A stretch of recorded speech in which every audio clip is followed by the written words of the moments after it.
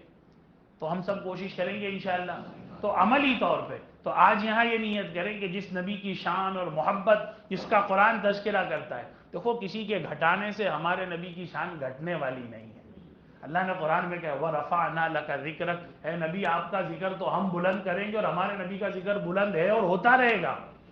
قیامت تک ہوتا رہے گا، کہ اللہ نے اپنے عرش پہ لکھ دیا لا الہ الا اللہ محمد الرسول اللہ، تو اس کو کوئی گھٹا نہیں سکتا۔ لیکن معاملہ میرے اور اپنے آخرت میں جواب دینے کا ہے، معاملہ میرے اور اپنے آخرت میں جواب دینے کا ہے۔ تو ابھی ہم سب یہ نیت کر کے جائیں کہ ہم انشاءاللہ ہمارے نبی کی آنکھوں کو ٹھنڈک پہنچائیں گے۔ تو ہمارے نبی کو آنکھوں کو ٹھنڈک کائی سے پہنچے گی بھائی؟ خود ہمارے نبی نے کہا جعلت قرۃ عینی فی الصلاۃ، نماز کی پابندی کرو، یہ میری آنکھوں کی ٹھنڈک ہے۔